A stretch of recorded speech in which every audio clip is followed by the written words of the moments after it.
नमस्कार मित्र हो. स्वाध्याय 7वी ते 12वी या चॅनलवर आपल्या सर्वांचं स्वागत आहे.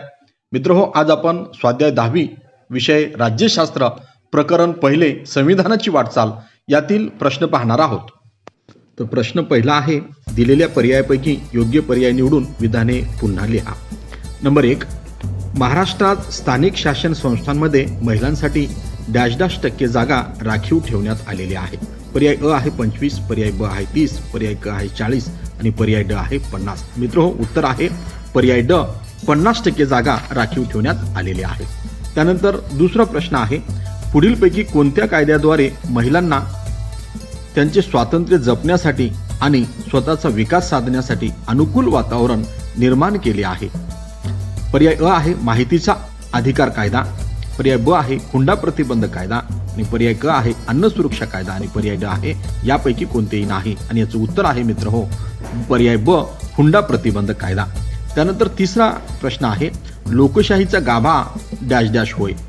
लोकशाहीचा गाभा म्हणजे डॅश होय. पर्याय अ आहे प्रौढ मताधिकार, पर्याय ब आहे सत्तेचे विकेंद्रीकरण आणि पर्याय क आहे राखीव जागांचे धोरण आणि पर्याय ड आहे न्यायालयीन निर्णय. आणि याचं उत्तर आहे पर्याय ब, सत्तेचे विकेंद्रीकरण. लोकशाहीचा गाभा म्हणजे सत्तेचे विकेंद्रीकरण होय. प्रश्न क्रमांक 4, शासनाच्या कारभारातील गोपनीयता डॅश अधिकारामुळे कमी झालेली आहे. पर्याय अ आहे समतेच्या, पर्याय ब आहे स्वातंत्र्याच्या आणि पर्याय क आहे माहितीच्या. आणि मित्र हो, या प्रश्नाचं उत्तर आहे पर्याय क, माहितीच्या. त्यानंतरचा प्रश्न आहे प्रश्न क्रमांक 5, 73व्या व 74व्या संविधान दुरुस्तीमुळे डॅश संविधानाची मान्यता मिळून त्यांच्या अधिकारात वाढ झालेली आहे. पर्याय अ आहे संसदेला, पर्याय ब आहे स्थानिक शासन संस्थांना आणि पर्याय क आहे विधिमंडळांना आणि पर्याय ड आहे सहकारी संस्थांना. मित्र, या प्रश्नाचं उत्तर आहे पर्याय ब, स्थानिक शासन संस्थांना. पुढील विधान चुकी बरोबर ते सहकार्य स्पष्ट करा. नंबर 1, भारतीय लोकशाही जगातील सर्वात मोठी लोकशाही मानली जाते.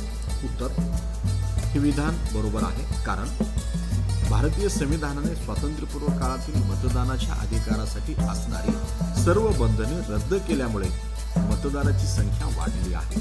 नंबर 2, संविधानाने स्वीकारलेल्या प्रौढ मताधिकाराच्या तरतुदीमुळे सर्व प्रौढ स्त्री पुरुषांना मतदानाचा अधिकार प्राप्त झालेला आहे म्हणून. त्यानंतर तिसरं कारण आहे, सुरुवातीस मताधिकारासाठी असणारी 21 वर्षाची अट 18 वर्ष पूर्ण असे केल्यामुळे मताधिकार अधिक व्यापक झाला. मतदारांची एवढी संख्या जगातील कोणत्याच लोकशाही देशामध्ये नाही, म्हणून भारतीय लोकशाही ही जगातील सर्वात मोठी लोकशाही मानली जाते. त्यानंतरचा प्रश्न आहे प्रश्न क्रमांक 2, संविधानाचे स्वरूप एखाद्या जिवंत दस्तऐवजाप्रमाणे असते. हे विधान बरोबर आहे. उत्तर, हे विधान बरोबर आहे, कारण संविधान लिखित स्वरूपात असले तरी ते ग्रंथ बंद झालेले नसून ते प्रवाही असते.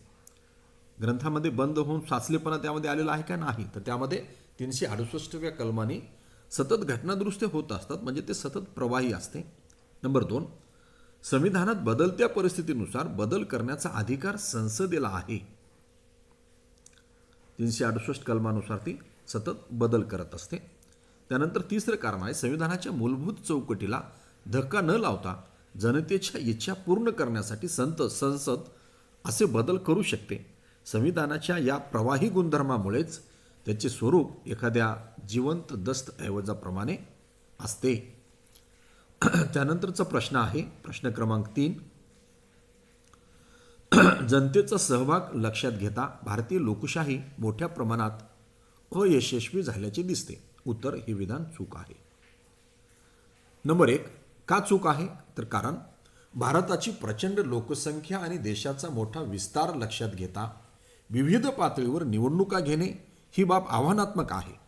हे आव्हान भारतीय लोकशाहीने यशस्वी केलेले आहे, हे आपण लक्षात घेतलं पाहिजे. त्यानंतर दुसरं कारण आहे, ठराविक मुदतीनंतर देशात मुक्त आणि न्याय्य वातावरणात निवडणुका घेणे हे लोकशाहीचे यश आहे आणि हे यश आपण संपादन केलेलं आहे. नंबर 3, कालबद्ध होणाऱ्या निवडणुकांमुळे मतदारांच्या राजकीय जाणीवा प्रगल्भ होतात आणि त्या झाल्या आहेत. त्यामुळे मतदान करणाऱ्यांच्या संख्येत वाढ झालेली दिसते. जनतेच्या या राजकीय सहभागाचा विचार करता भारतीय लोकशाही मोठ्या प्रमाणात यशस्वी झाल्याचे दिसते आणि म्हणून जनतेचा सहभाग लक्षात घेता भारतीय लोकशाही मोठ्या प्रमाणात अयशस्वी झाल्याचे दिसते हे विधान चूक ठरते, हे आपण लक्षात आणून दिलं पाहिजे.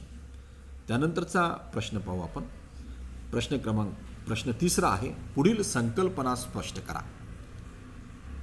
पहिली संकल्पना आहे हक्क आधारित दृष्टिकोन. उत्तर, स्वतंत्र भारताने लोकशाही शासन पद्धतीचा स्वीकार केला. ही पद्धती देशात अधिकाधिक रुजावी, प्रगल्भ व्हावी यासाठी सत्तेवर आलेल्या प्रत्येक शासनाने प्रयत्न केले. नंबर 2, लोकशाहीकरणासाठी सुधारणा करताना नागरिकांकडे केवळ लाभार्थी म्हणून पाहण्याचा सुरुवातीचा या सरकारचा दृष्टिकोन होता. मात्र हा दृष्टिकोन नंतर बदलला. तिसरं कारण, इसवी सन 2000 नंतरच्या काळात मात्र नागरिकांचा हक्क ही भूमिका घेऊन सुधारणा होऊ लागल्या आणि मग यालाच आपण हक्क आधारित दृष्टिकोन असं म्हणतो. त्यानंतरचं कारण आहे, म्हणून प्रत्येक नागरिकासाठी माहितीचा, शिक्षणाचा तसेच अन्न सुरक्षेचा केवळ लाभ हवा म्हणून कायदे केले गेले नाहीत, तर ते नागरिकांचे हक्क मानले गेले. या भूमिकेलाच हक्क आधारित दृष्टिकोन असे म्हणतात. राखीव जागांविषयक धोरण. उत्तर, भारतीय समाजातील काही लोकसमूह हे वर्षानुवर्ष सामाजिक न्यायापासून दूर राहिले. शिक्षण आणि रोजगाराच्या संधीपासून ते दीर्घकाळ वंचित राहिले आहेत. नंबर 2, अशा लोकसमूहांना स्वातंत्र्योत्तर काळात मुख्य प्रवाहात आणणे आवश्यक होते. म्हणून संविधानकारांनी अनुसूचित जाती, अनुसूचित जमाती, SC ST यासाठी शिक्षण आणि सरकारी नोकऱ्यांमध्ये विशिष्ट प्रमाणात राखीव जागा ठेवण्याचे धोरण स्वीकारले. नंबर 3, त्यानंतर संसदेने इतर मागासवर्गीयांसाठी सुद्धा राखीव जागांची तरतूद केली. नंबर 4, राखीव जागांविषयक धोरणामुळे वंचित समाज घटकांना न्याय मिळून आपला विकास करण्याची संधी मिळाली. त्यानंतरची संकल्पना आहे लोकसभेतील महिलांचे प्रतिनिधित्व. उत्तर, लक्ष द्या विद्यार्थी मित्र हो. नंबर 1, संविधानकारांनी महिलांच्या सक्षमीकरणासाठी सुरुवातीपासूनच स्त्री पुरुष समतेचे धोरण स्वीकारून दोहोंनाही समान राजकीय अधिकार प्रदान केले. नंबर 2, 1952च्या पहिल्या लोकसभेमध्ये 22 महिला निवडून आल्या होत्या. ही संख्या वाढत जाऊन 2019 या निवडणुकीमध्ये ती 78वर जाऊन पोहोचलेली आहे. नंबर 3, लोकसभेच्या एकूण जागांच्या 50% जागा स्त्रियांना राखून ठेवाव्यात असे विधेयक संसदेच्या पटलावर मांडण्यात आलेले आहे. आज न उद्या ते संसदेमध्ये पास होणार आहे. नंबर 4, स्त्रियांचे लोकसभेतील प्रतिनिधित्व वाढल्यास स्त्रियांवरील अन्याय दूर होईल आणि देशाच्या निर्णय प्रक्रियेत स्त्रियांचा सहभाग वाढेल. त्यानंतरची संकल्पना आहे माहितीचा अधिकार. उत्तर, शासनाने केलेल्या व्यवहाराची माहिती जनतेला मिळावी. शासन आणि जनता यांच्यात सुसंवाद साधला जाऊन परस्पराविषयी विश्वास वाढावा यासाठी 2005 साली शासनाने माहितीचा अधिकार नागरिकांना दिला आणि लोकशाहीमध्ये हे एक ब्रह्मास्त्र म्हणून ओळखले जाते. नंबर 2, गोपनीयतेच्या नावाखाली शासकीय कारभारासाठी गैरप्रकार या अधिकारामुळे दडपले जाऊ शकत नाहीत. गैरप्रकार उघडे होतात.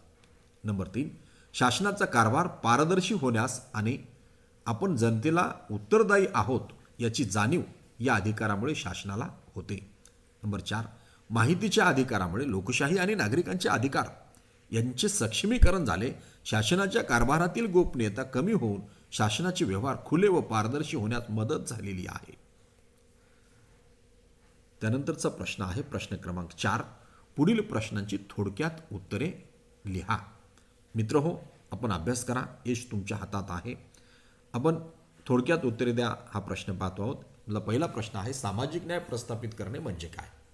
उत्तर, सामाजिक न्याय प्रस्थापित करणे म्हणजे ज्या सामाजिक बाबीमुळे, विचारांमुळे व्यक्तीवर वा काही लोकसमूहावर अन्याय होतो त्या बाबी वा तो विचार नष्ट करणे.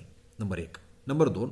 व्यक्ती म्हणून सर्वांना दर्जा समान मानणे व तशी धोरणे आखणे. नंबर 3. जात, धर्म, भाषा, लिंग, वंश, जन्मस्थान, संपत्ती इत्यादीवर आधारित श्रेष्ठ कनिष्ठ असा भेद न करता समान वागणूक देणे. हे लक्षात घ्या. जे जात, धर्म, भाषा, लिंग, वंश, संपत्ती यावर आधारित वरिष्ठ श्रेष्ठ कनिष्ठ ठरवलं जाणार नाही, हे आपण लक्षात घेतलं पाहिजे. त्यानंतर 4 आहे सर्वांना विकासाची समान संधी देणे, म्हणजे सामाजिक न्याय प्रस्थापित करणे होय. त्यानंतरचा प्रश्न पाहू आपण. प्रश्न क्रमांक 2. मतदाराचे वय 21 वरून 18 वर्ष केल्यामुळे कोणते परिणाम झाले? उत्तर. भारतीय संविधानाने सर्व स्त्री पुरुष नागरिकांसाठी मतदानासाठीची वयोमर्यादा किमान 21 वर्ष पूर्ण अशी ठेवली होती. पण राजीव गांधींनी 1989ला काय केलं, तर ही मर्यादा 18 वर्ष करण्यात आली. आणि मग काय झालं, यामुळं 18 वर्ष केल्यामुळं नंबर 1. युवा वर्गाला राजकीय अधिकार लवकर प्राप्त झाले. नंबर 2. आपले प्रतिनिधी कसे असावेत याबाबत निर्णय घेण्याचा अधिकार युवा वर्गाला मिळाला. नंबर 3. भारतीय लोकशाहीची व्याप्ती वाढून ती जगातील सर्वात मोठी लोकशाही बनली. नंबर 4. या निर्णयामुळे भारतीय लोकशाही अधिक परिपक्व बनली. युवा वर्गाच्या राजकीय जाणीवा अधिक प्रगल्भ होण्यास मदत झाली. त्यानंतरचा प्रश्न आहे न्यायालयाने दिलेल्या कोणत्या निर्णयामुळे महिलांच्या सन्मानाची व प्रतिष्ठेची जपवणूक झालेली आहे? उत्तर. न्यायालयाने वेळोवेळी दिलेल्या निर्णयामुळे महिलांच्या सन्मानाची आणि प्रतिष्ठेची जपवणूक होण्यास मदत झाली. नंबर 1. घटस्फोटित महिलांना पोटगी देण्याचे पुरुषांवरील बंधन तसेच समान कामासाठी स्त्रियांना पुरुषांएवढेच वेतन असावे या कायद्यावर न्यायालयाने शिक्कामोर्तब केला आहे. नंबर 2. वडिलांच्या संपत्तीत विवाहित मुलींचाही समान वाटा असेल या न्यायालयाच्या निर्णयामुळे स्त्रियांना आर्थिक सुरक्षितता मिळाली. नंबर 3. प्रार्थनास्थळी सर्व स्त्रियांना मुक्त स्वातंत्र्य असेल या न्यायालयाच्या निर्णयामुळे सर्व धर्मातील स्त्रियांना प्रतिष्ठा मिळाली. नंबर 4. खाप पंचायती किंवा जात पंचायती ज्या असतात त्यांचे अधिकार न्यायालयानेच रद्दबातल केल्यामुळे या पंचायतींकडून स्त्रियांवर घातली जाणारी जुलमी बंधने दूर होऊन त्यांना न्याय मिळाला. न्यायालयाने दिलेल्या निर्णयातून स्त्रियांना प्रतिष्ठा आणि सन्मान देणारे अनेक कायदे संसदेला करावे लागले. अशा पद्धतीने आपण या प्रश्नाचं उत्तर लिहू शकतो. धन्यवाद. थँक्यू. मित्रहो, या चॅनलवर नव्याने आला तर चॅनल सबस्क्राईब करा. अधिकाधिक विद्यार्थी मित्रांना चॅनल शेअर करा आणि हा व्हिडिओ पुन्हा पुन्हा ऐकून परीक्षेमध्ये पैकीच्या पैकी मार्क घ्या. धन्यवाद. जय हिंद.